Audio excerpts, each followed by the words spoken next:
16ஆம் அதிகாரம்.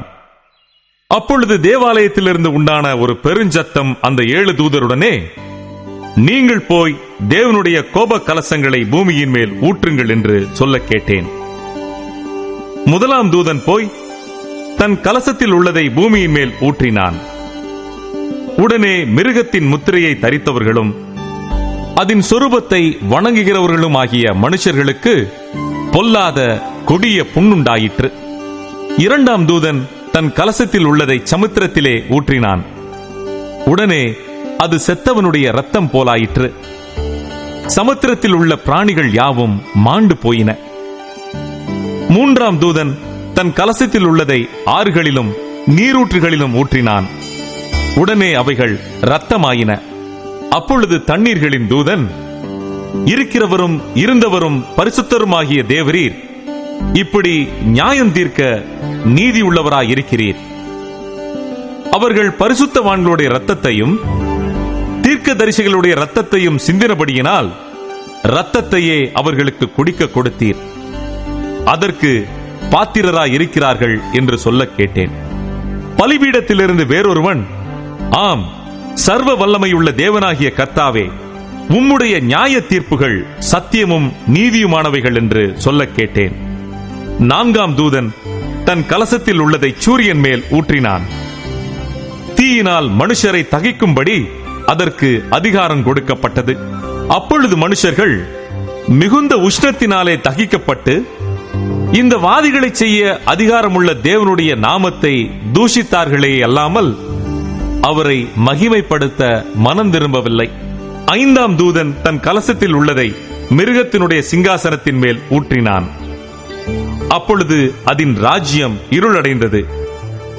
அவர்கள் வருத்தத்தினாலே தங்கள் நாவுகளை கடித்துக் கொண்டு தங்கள் வருத்தங்களாலும் தங்கள் புண்களாலும் பரலோகத்தின் தேவனை தூஷித்தார்களே அல்லாமல் தங்கள் கிரியைகளை விட்டு மனம் திரும்பவில்லை. ஆறாம் தூதன் தன் கலசத்தில் உள்ளதை ஐபிராத் என்னும் பெரிய நதியின் மேல் ஊற்றினான். அப்பொழுது சூரியன் உதிக்கும் திசையிலிருந்து வரும் ராஜாக்களுக்கு வழி ஆயத்தமாகும்படி அந்த நதியின் தண்ணீர் வற்றி போயிற்று.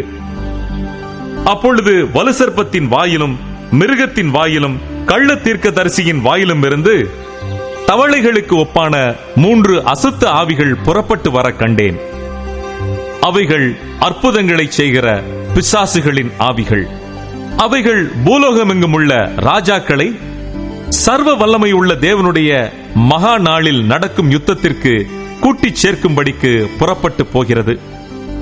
இதோ, திருடனைப் போல் வருகிறேன். தன் மானம் காணப்படத்தக்கதாக நிர்வாணமாய் நடவாதபடிக்கு விழித்துக் கொண்டு தன் வஸ்திரங்களை காத்துக் கொள்ளுகிறவன் பாக்கியவான். அப்பொழுது எபிரேயு பாஷையிலே அர்மகெதோன் என்னப்பட்ட இடத்திலே அவர்களை கூட்டிச் சேர்த்தான். ஏழாம் தூதன் தன் கலசத்தில் உள்ளதை ஆகாயத்தில் ஊற்றினான். அப்பொழுது பரலோகத்தின் ஆலயத்தில் உள்ள சிங்காசனத்திலிருந்து ஆயிற்று என்று சொல்லிய பெருஞ்சத்தம் பிறந்தது. சத்தங்களும் இடிமுழக்கங்களும் மின்னல்களும் உண்டாயின.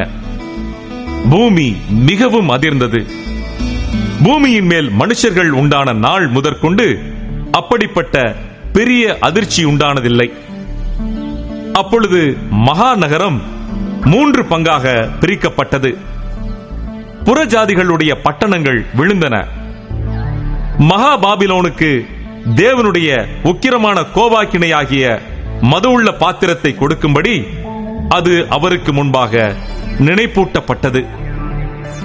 தீவுகள் யாவும் அகன்று போயின. பர்வதங்கள் காணப்படாமற் போயின.